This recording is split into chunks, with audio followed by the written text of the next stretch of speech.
Okay, so to find the equation of a line given a slope and the y-intercept, so first step, this is the given.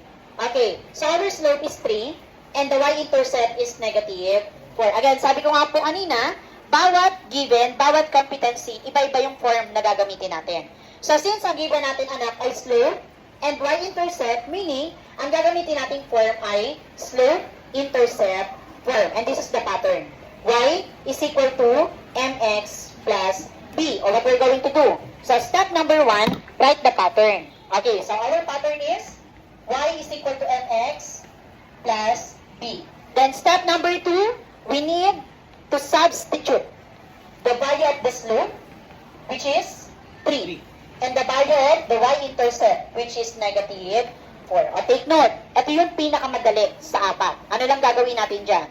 Okay, papalitan lang po natin ng value yung slope, gagawin natin 3. And then yung y-intercept, gagawin natin negative 4.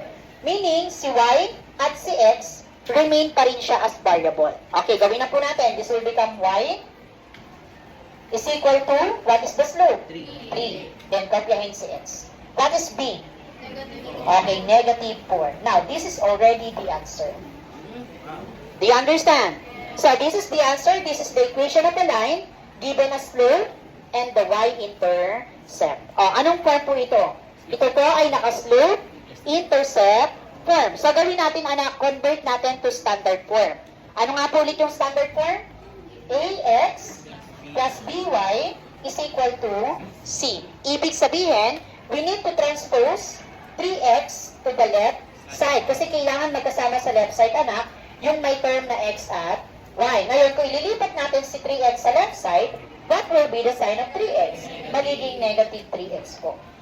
And then, itong si y, bring down lang po yan. Dahil walang sign, automatic positive. Kaya ang operation ay addition.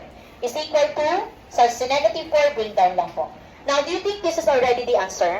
No, kasi meron tayong rule, anak, sa standard form. Meron tayong dalawang rule. Una, kailangan yung value ng a, or yung tinatawag natin na leading coefficient. Kailangan ito po ay positive. Ito ba ay positive? No. So, meaning, i-convert natin siya sa positive. Pangalawa, kailangan yung leading coefficient ay whole number. Whole number na po ba?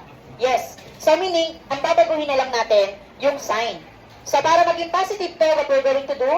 Multiply both sides of the equation by negative 1. Negative times negative?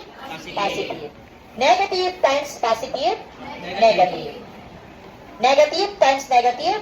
Okay, so therefore, this is the standard form of the equation of a line.